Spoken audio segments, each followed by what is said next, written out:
Legenda Bulu Halang oleh Iva Dianasari. Pada suatu zaman di Rukat Hilir hiduplah sepasang suami istri yang memiliki anak laki-laki bernama Alang. Mereka tinggal di Pekaitan, salah satu desa di Rukat Hilir. Mereka hidup sederhana. Bapak bekerja menjadi nelayan, menangkap ikan di laut, sedangkan ibunya mencari kayu di hutan untuk membantu perekonomian rumah tangganya. Mereka hidup dalam damai, apalagi mereka diberikan oleh Allah seorang anak laki-laki yang sangat baik dan soleh. Maka bertambahlah kebahagiaan mereka sebagai orang tua. Alang juga merupakan anak yang tekun dan rajin bekerja. Setiap hari, Alang membantu ibunya mencari kayu di hutan, dan kadang-kadang Alang juga membantu ayahnya menangkap ikan di laut. Ikan hasil tangkapan ditukar dengan makanan. Apabila ada ikan yang tersisa, ikan tersebut diawetkan menjadi ikan asin. Selain tekun dan rajin bekerja, Alang juga anak yang rajin belajar. Sejak usia 6 tahun, Alang belajar ilmu silat, ketekunannya, dan juga keuletannya dalam berlatih, serta menghafal jurus-jurus silat yang diajarkan oleh gurunya, membuat Alang menjadi pesilat handal. Semakin hari, ilmu silat Alang semakin bagus, hingga Alang disegani oleh orang-orang di kampungnya, baik orang yang lebih muda maupun orang yang lebih tua. Alang semakin bertumbuh besar dari hari ke hari. Setelah besar, Alang menggantikan posisi ayahnya sebagai nelayan. Alang dengan tekun dan gigih mencari ikan di bagan si api-api yang terkenal dengan ikannya berlimpah. Alang dengan bapaknya berbeda. Mereka menjual ikan, Alang menjual ikan hasil tangkapannya ke luar daerah. Ia menjual ikan-ikan hasil tangkapannya ke Pelabuhan Siak. Di sana, orang-orang sangat ramai, sehingga apabila ikan dijual di sana, cepat habis ikan-ikannya. Sedangkan bapaknya menjual ikan hanya di sekitar Pelabuhan Bagan Si Api-Api. Suatu saat di Pelabuhan Siak, terdengar sebuah keributan dan rintian-rintian orang. Ternyata terjadi keonaran di sana. Alang datang menghampiri tempat kejadian, dan ternyata di sana ada pengacau yang sedang meminta-minta uang dengan para pedagang secara paksa. Mereka sering meminta uang secara paksa, dan apabila diberi tak sesuai dengan keinginan mereka, maka mereka akan memukul dan menghancurkan dagangan-dagangan para pedagang. Ketika si Alang mendekati para pengacau, mereka langsung membentak Alang untuk meminta uang. Ayo, berikan kami uang, kata pengacau. Saya belum mendapat uang, Tuan, karena saya baru mulai berjualan. Sahut Alang. Apa katamu? Silakan uangmu sekarang. Apa kamu tidak mengenal kami? Kata pengacau. Sudah saya katakan dari tadi bahwa saya belum ada uang karena dagangan saya belum terjual. Sebenarnya Alang sudah menahan diri dari para pengacau itu. Dia sudah muak melihat perangai pengacau. Mendengar jawaban Alang, pengacau semakin marah. Keranjang jualan Alang ditendang, dan ikan Alang yang akan dijual habis bertumpah berserakan. Melihat kondisi tersebut, Alang langsung mengeluarkan jurus silatnya dengan menendang pengacau. Melihat temannya diterjang oleh Alang, pengacau lainnya ikut membela dan mengeroyok Alang. Namun, karena ilmu dan jurus silat yang dimiliki oleh Alang, semua pengacau kalah olehnya. Di tempat kejadian, ternyata ada pengawal raja, dan pengawal raja melihat keahlian yang dimiliki oleh Alang sangat takjub. Pengawal istana menceritakan kejadian tersebut dengan raja. Pengawal pun membawa Alang menjumpai raja.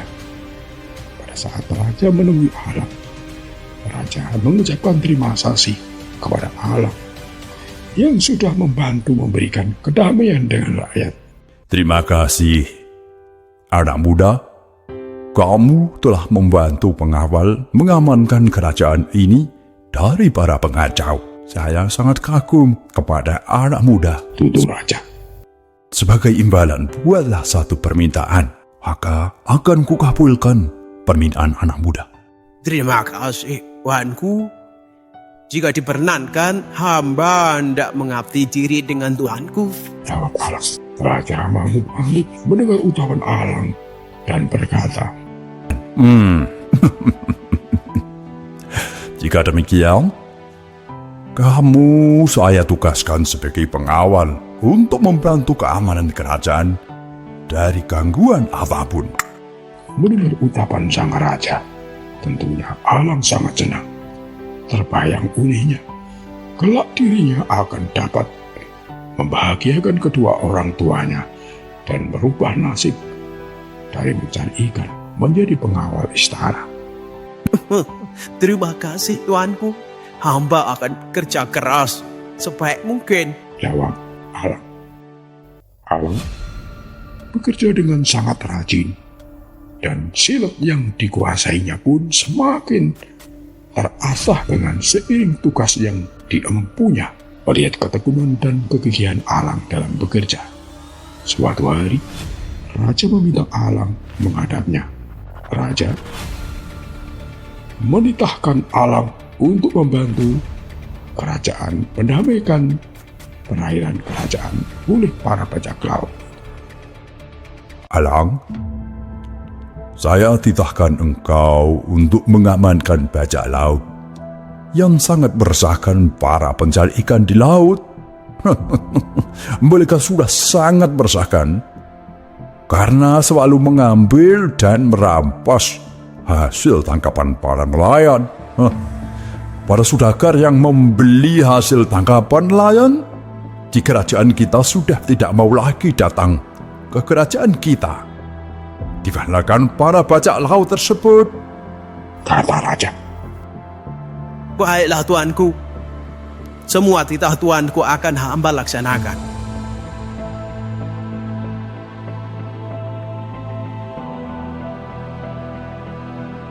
Dengan dipimpin oleh seorang panglima, Alang beserta pengawal istana lain pergi berlayar untuk menumpas para bajak laut. Kemudian mereka menjumpai bajak laut yang sedang melancarkan aksinya merampok hasil ikan dari para saudagar. Terjadilah pertempuran dahsyat. Banyak di antara bajak laut dan pengawal terluka, bahkan mati. Namun Alang sedikit pun tidak gentar. Bahkan ketika panglima terluka, panglima menyerahkan tugasnya pada Alang.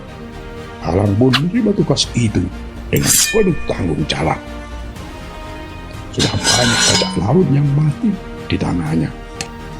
Pertempuran terjadi selama 2 hari, dan akhirnya Alang memenangkan pertempuran itu, dan bajak laut pergi meninggalkan perairan kerajaan karena tidak kuat bertarung dengan Alang.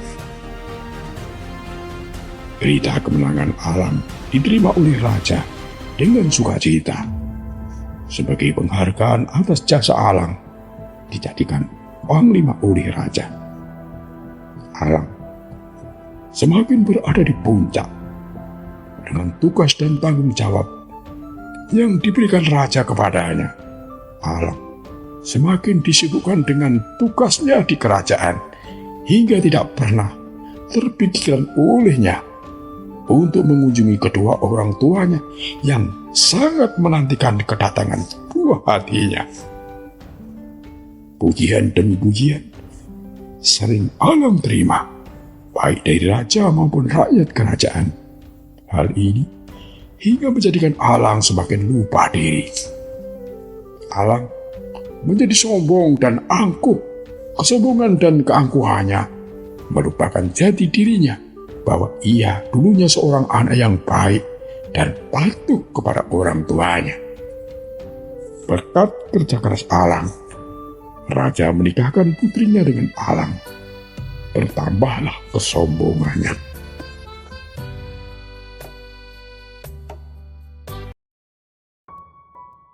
Kanda, rasanya sangat bosan berada di istana terus-terusan. Dinda ingin melihat dunia luar. Ajaklah Dinda untuk berlayar ya. Kata sang putri yang merupakan istri Alang. Alang yang sangat menyintai istrinya tentunya mengiyakan kemauan istrinya. Semuanya dipersiapkan untuk berangkat. Mereka berlayar.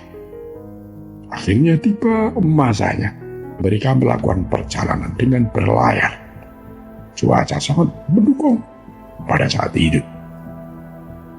Cuaca cerah, langit biru, dan awan pun sangat tampak cantik dilihat dari perahu. Setelah lama berlayar, akhirnya mereka bersandar di sebuah pulau yang sangat indah, menawan dipandang mata. Pohon kelapa tumbuh dengan sangat subur. Pasir pantainya putih bersih, hingga sang putri meminta Alang untuk turun di sana. Kanda, lihatlah pulau nan menawan itu. Mari kita turun di sana. Adinda ingin bermain di pasir putih, Kata sang putri. Mendengar permintaan istrinya itu, tentu Alang merasa resah, karena ia tahu bahwa pulau yang ia maksud oleh sang putri adalah kampung halamannya yang merupakan tempat ia dilahirkan dan dibesarkan oleh kedua orang tuanya. Jika ia singgah di sana, tentunya penduduk kampung akan mengenalinya dan kedua orang tuanya akan datang menemuinya. Ia tidak mau hal itu terjadi karena ia tidak mau sang istri tahu bahwa dia memiliki orang tua yang miskin. Alang mencoba membujuk istrinya untuk melanjutkan berlayar dan singgah di pulau lain yang lebih bagus. Baik, kita lanjutkan saja perjalanannya, Dinda. Di sana ada pulau yang lebih bagus, Kata Alang. Adinda ingin bermain di pulau itu saja, Kanda. Lihatlah, pasir putihnya yang memancar-mancar indah. Bujuk sang putri kepada. Dengan berat hati akhirnya Alang memenuhi keinginan istrinya. Mereka akhirnya mendekati pulau tersebut. Melihat kapal-kapal besar dan bagus mendekati pulau mereka, masyarakat berkumpul beramai-ramai di pulau tersebut. Alang dan istrinya berdiri di anjungan kapal, melihat ketampanan dan kecantikan Alang beserta istrinya ditambah dengan pakaian yang bagus membuat penduduk kampung tersebut kagum-kagum melihatnya. Salah seorang dari penduduk tersebut mengenali wajah Alang. Bukankah itu Alang? Kata kawanannya kepada kawan lainnya. Iya, sebenarnya ya itu si Alam. Tapi Pak Alam apa sekaya itu sekarang? Kata kawan yang lainnya. Kemudian kawan Alang memberitahu kepada kedua orang tua Alang akan kedatangan Alang ke pulau. Pak Alam, setelah keluar Alam tiba di pantai kita. Bapak Alang keluar dengan tertatih-tatih. Dengan usia rentanya dengan suara gemetar, dia bertanya. Ada apa nak?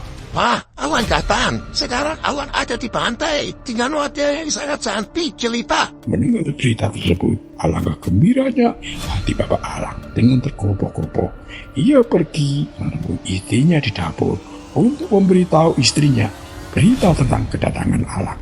Bro, Alam pulang.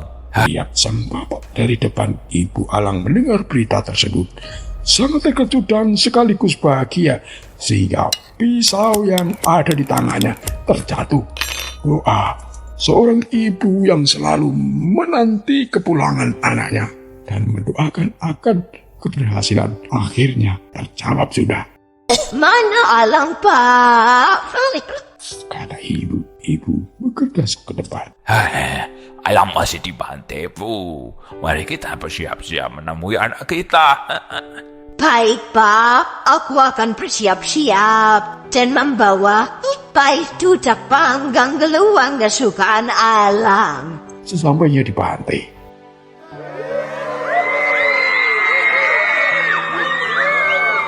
Bapak dan Ibu Alang kesusahan menemui anaknya Alang dikarenakan ramainya penduduk berkerumun mendekati kapal Alang.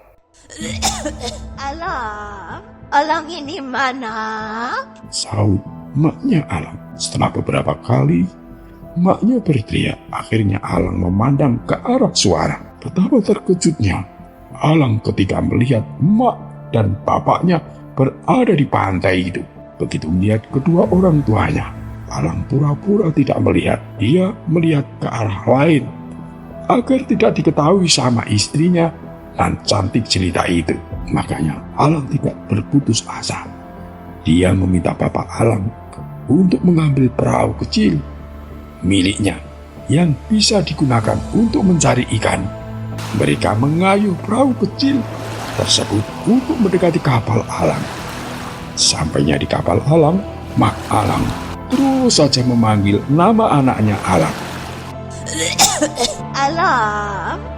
Alang ini mana?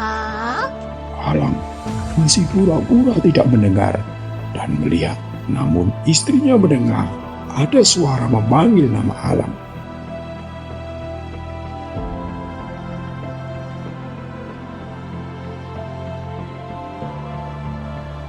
Siapa wanita itu, Kanda?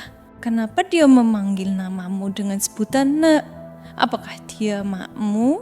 Mendengar pertanyaan istrinya, Alang mengatakan, Entahlah, Dinda. Aku pun tidak tahu siapa dia.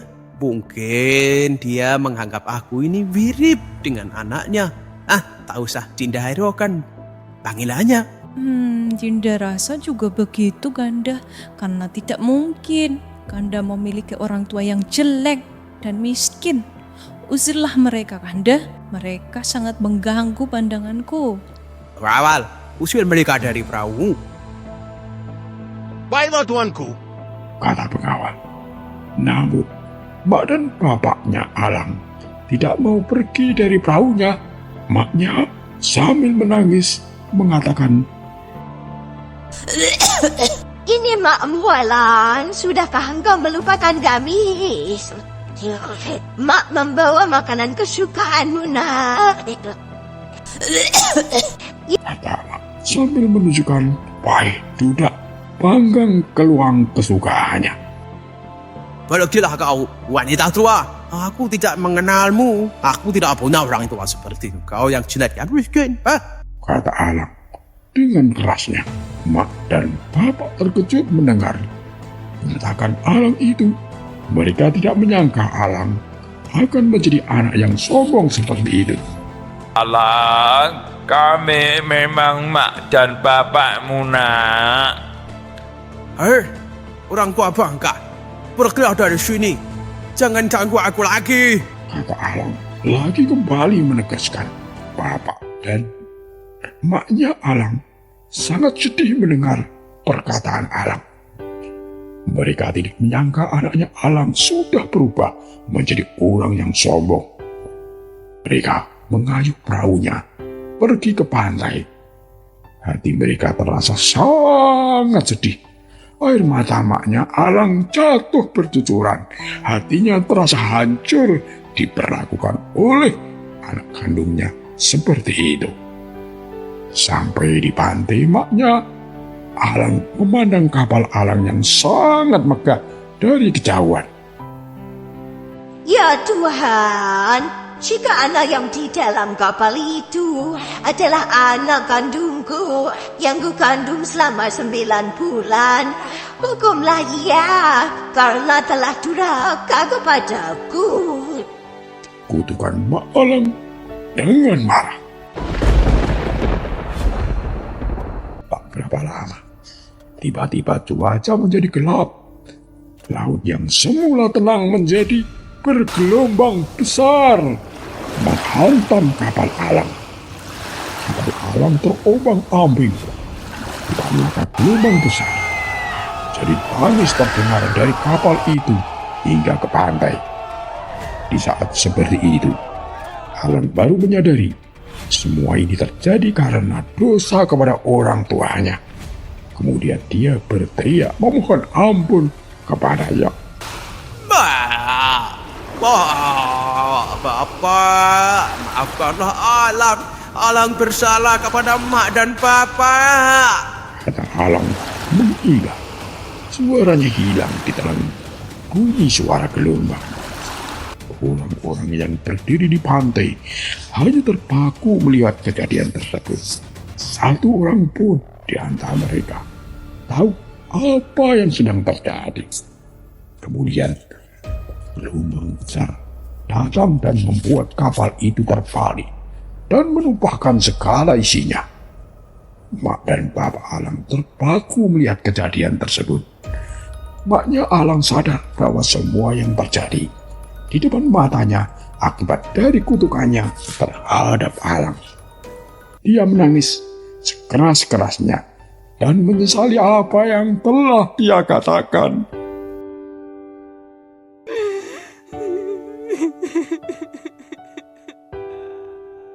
Tanpa diduga, kapal besar itu terlungkup perlahan dan berubah menjadi sebuah pulau.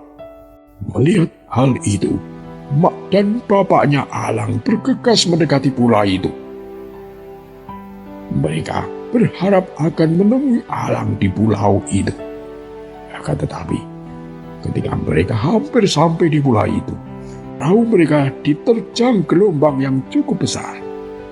Karena kan mereka sudah tua dan tak mampu menahan gelombang tersebut. Perahu mereka pun terbalik, seperti halnya kapal besar Alang. Perahu kecil itu pun berubah menjadi sebuah pulau yang lebih kecil dari sebelumnya. Pulau yang besar itu adalah Pulau Halang besar, dan pulau kecil itu bernama Pulau Halang kecil. Di pulau yang kecil itu tumbuh pohon mempelai. Pohon itu berasal dari Mak dan bapaknya Alang. Pohon Bapak Alang tumbuh dengan batang condong ke arah barat, sementara maknya Alang tumbuh condong ke timur. Jika pohon itu berbuah, buah yang condong ke arah barat rasanya manis, dan buah yang condong ke arah timur rasanya masam. Seiring dengan peristiwa itu, terdengar sayup-sayup nyanyian yang biasa didengarkan oleh penduduk di Kabupaten Rokan Hilir.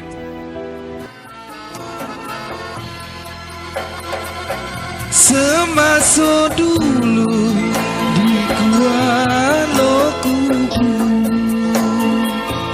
doke bagan ajo bojamu,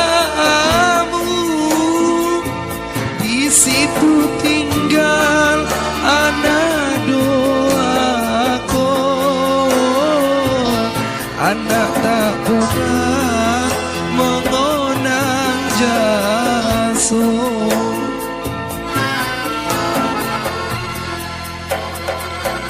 Pai doda panggang keluar, bokal sialang boi mawantau, setelah kayo lupakan diri, kandungnya tak dinilai.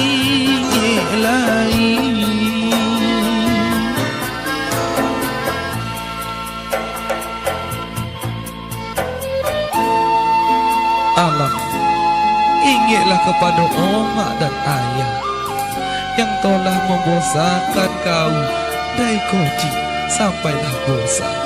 Jangan doaku kepada orang tua.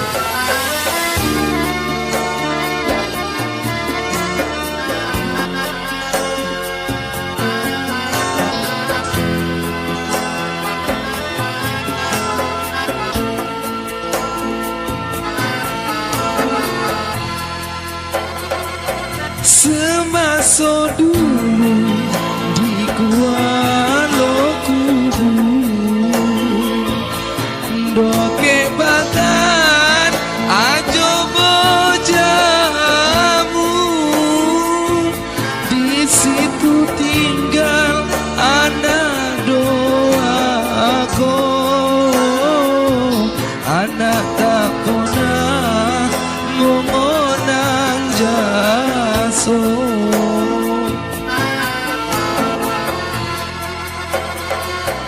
Pahit dodak banggang keluar, lokal sialang boy mantap. Setelah kayo lupakan diri, omak kandungnya tak dinilai.